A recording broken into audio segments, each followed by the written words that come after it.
Hello hi student, आपका AMR technical classes का IT YouTube channel पे आप सभी स्टूडेंट का स्वागत है।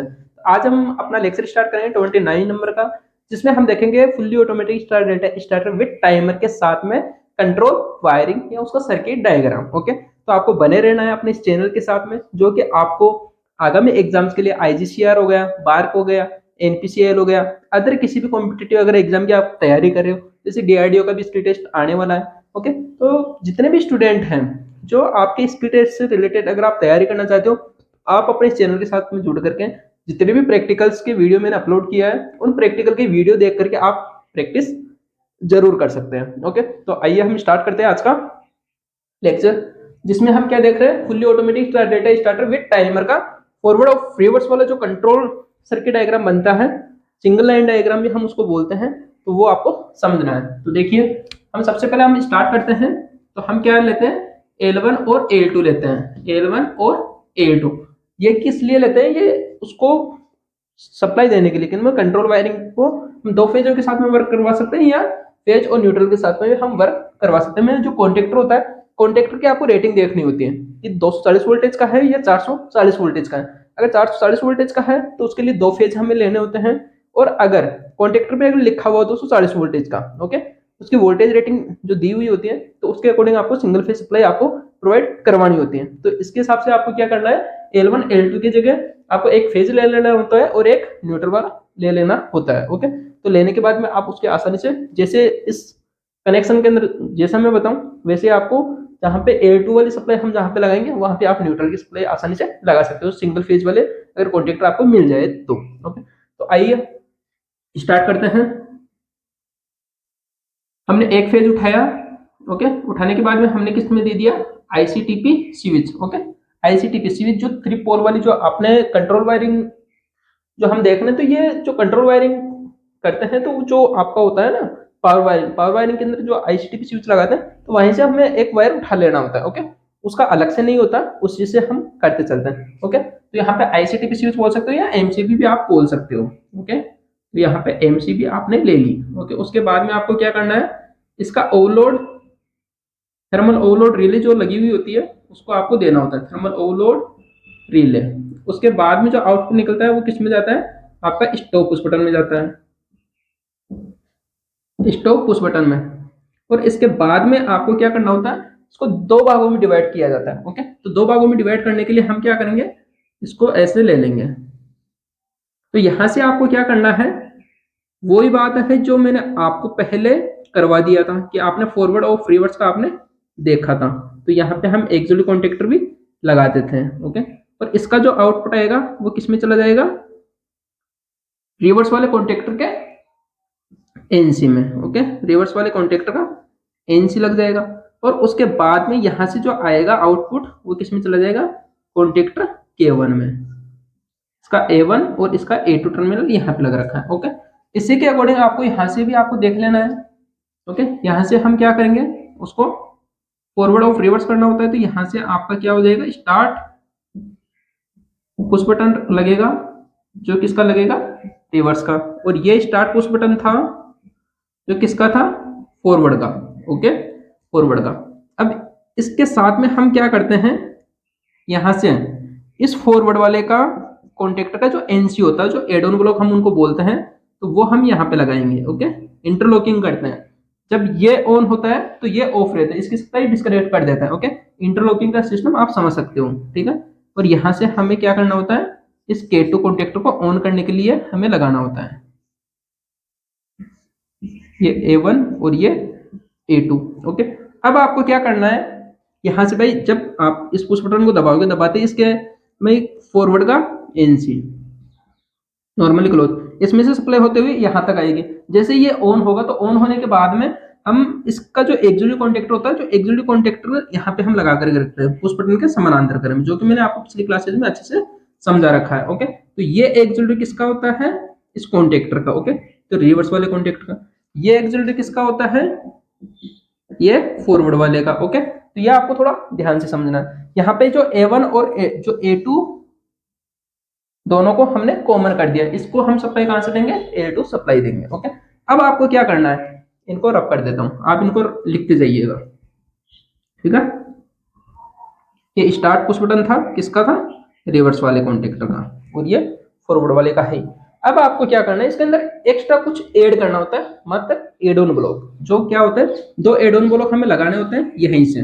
ओके, इसका जो होता है ना, यहीं से इसका एक वायर हम यहाँ से सप्लाई आगे दे देते हैं, और उसी सप्लाई को हम क्या करते हैं, एड ऑन ब्लॉक की सहायता से ऑन करने का प्रयास करते हैं। तो ये एड ऑन ब्लॉक होता है, एनो होता है। ओके, K1 कॉन्टेक्टर का हो जाएगा, K1 कॉन्टेक्टर ये वाला। ओके, फॉरवर्ड भी आप लिख सकते हो, तो यहाँ पे आप फॉरवर्ड लिख दीजिए, यहां से ये निकल गया। ओके, अब इसके साथ में एक और कॉन्टेक्टर का क्या लेना है, एड ऑन ब्लॉक लेना है। तो क्या लगेगा यहाँ पे, ये भी एनो होगा। ये नॉर्मली ओपन है, नॉर्मली ओपन, ये भी नॉर्मली ओपन। ये किसका रहेगा, रिवर्स वाले कॉन्टेक्टर का रहेगा। ओके, अब इन दोनों को नीचे से क्या कर देना है, हमें कॉमन कर देना है। और कॉमन करने के बाद में इन्हीं से, या तो यहाँ से वायर या यहाँ से वायर, जहां से भी आप वायर उठाना चाहो उठा सकते हो, क्योंकि पूरा एक ही वायर है। ओके, अब यहाँ से हम क्या करेंगे, एक वायर उठाएंगे और उठा करके हम किस में दे देंगे, टाइमर के A1 पे।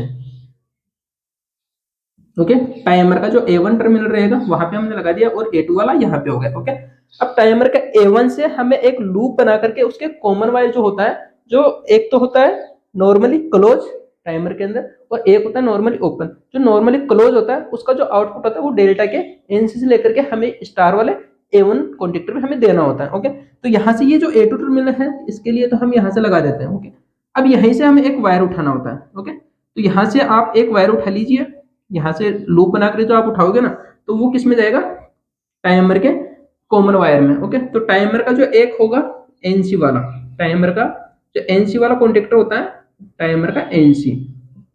ओके, इसमें से जो वायर निकलेगा वो किस में चला जाएगा, डेल्टा के एनसी में। डेल्टा वाला कॉन्टेक्टर रहेगा ना, उसके एनसी में, और यहां से वायर निकल करके किस में लग जाएगा, स्टार वाले कॉन्टेक्टर के A1 टर्मिनल में। ओके, ये A2। अब इसको भी सप्लाई कहां से मिल जाएगी, यहाँ वाले से। ओके, ये आपको दिख रहे होंगे। ओके, हाँ, अब हमें क्या करना है भाई, ये टाइमर का एनसी था, अब टाइमर का एनओ भी तो होगा ना, तो यहां से हमें क्या करना है, टाइमर का एनओ लेना है।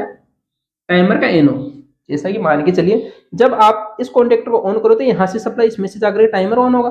टाइमर ऑन होते ही, टाइमर का वर्क मैंने पिछले वाली वीडियो में अच्छे से बता रखा है। ओके, जब ये ऑन होगा तो इसका कॉमन वायर में से ये स्टार वाला, मतलब कॉन्टेक्टर कैसे ऑन होगा, जब टाइमर 10 सेकंड के लिए 15 सेकंड के लिए जैसे चलेगा, तो इसका जो एनसी वाले वायर्स होते हुए डेल्टा के एनसी से होकर के किसमें चला जाएगा, टाइमर के क्या मतलब स्टार वाले कॉन्टेक्ट में चला जाएगा। तो टाइमर जितने टाइम के लिए ऑन रहेगा, तो ये तो क्या रहेगा, स्टार वाला चलता रहेगा, और जैसे टाइमर का टाइम कंप्लीट होगा तो वो किसमें चला जाएगा, डेल्टा में कन्वर्ट हो जाता है। तो ये तो क्या हो जाएगा, ओपन हो जाएगा, ये सर्किट क्लोज हो जाएगा। ओके, तो इसको ऐसे समझना होता है। अब जो इसका रहेगा ये किस में चला जाएगा, स्टार वाले कॉन्टेक्टर का एनसी, एनसी से होकर के डेल्टा वाले कॉन्टेक्टर के A1 पॉइंट पे लग जाता है, A2, और इस वाले को यहां से हम सप्लाई दे देते हैं। ये हो गया आपका कंप्लीट, ये टाइमर का एनो है।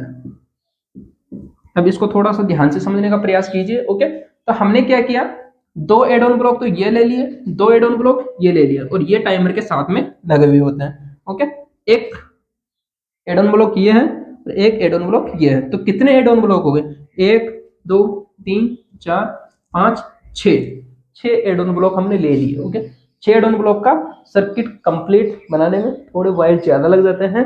ये आपको सर्किट डायग्राम यहाँ पे तो बहुत छोटा दिख रहा होगा, लेकिन जब आप कनेक्शन करोगे ना तो वहां पे बहुत ज्यादा थोड़ा उलझन सा काम हो जाता है। तो उसको थोड़ा ध्यान से करना है प्रैक्टिकल, और इस सर्किट डायग्राम को अच्छे से करते हुए चलना है। देखिए, हम इसको थोड़ा इसका वर्किंग समझाते हैं, कैसे वर्क करता है। ओके, जब आप क्या करोगे, इस एमसीबी को ऑन करोगे, ऑन करते इसकी सप्लाई, देखो ये जो A2 था ना, ये इसको हम कहाँ पे दे देंगे, इन सभी में A2 वाली सप्लाई दे देंगे। ओके, ये वायर ला करके हम यहाँ पे लगा देंगे। ओके, ये टाइमर था। ओके, अब हम आगे चलते हैं। देखो, हमने एमसीबी को ऑन किया, ऑन करने के बाद थर्मल ओवरलोड रिले में जाएगी, थर्मल ओवरलोड रिले से आउटपुट में stop push button, stop push button के दो वायर हमने निकाले, इसमें से जो आउटपुट वाला सिरा होता है ना, उससे हमने निकाल करके स्टार्ट वाले पुश बटन के इनपुट में दे दिया, और इनपुट वाला जो वायर था उसके जो आउटपुट वाला था, स्टार्ट पुश बटन का जो आउटपुट था, वहां से हमने वायर उठाया और किसमें दे दिया, रिवर्स वाले कॉन्टेक्टर के एड ऑन ब्लॉक जो ऊपर लगा हुआ होगा ना, रिवर्स कॉन्टेक्टर के ऊपर लगा हुआ होगा। ओके, उसमें से इनपुट किया, इनपुट करके आउटपुट में हमने लेकर के कॉन्टेक्टर फॉरवर्ड वाले कॉन्टेक्टर के A1 टर्मिनल पे हमने लगा दिया। जब ये कॉन्टेक्टर ऑन होगा तब ये कॉन्टेक्टर क्या होगा, ऑफ होगा, यानी मतलब इंटरलॉकिंग होती है। अब जैसे आप जैसे मान के चलो ये रिवर्स वाला लगा दिया भाई, यहां से आकर के सप्लाई, और इसको परमानेंट ऑन रखने के लिए हम क्या करें, इस कॉन्टेक्टर का जो एक्चुअली जो 13-14 नंबर का जो कॉन्टेक्टर पॉइंट होता है ना, वो हमने यहाँ पे लगा दिया, मतलब एक्चुअली ये 2 वायर लेकर के हम इसके साथ में लगा देते हैं, ओके, समानांतर में। तो ये क्या काम करता है, इसको परमानेंटली ऑन रखने का काम करता है, ठीक है। जैसे आप इसको दबाओगे, दबाते इसका सर्किट यहाँ से कंप्लीट होकर के ये कॉन्टेक्टर ऑन होगा, ऑन होते ये एक्चुअली इसके साथ में चिपक जाएगा।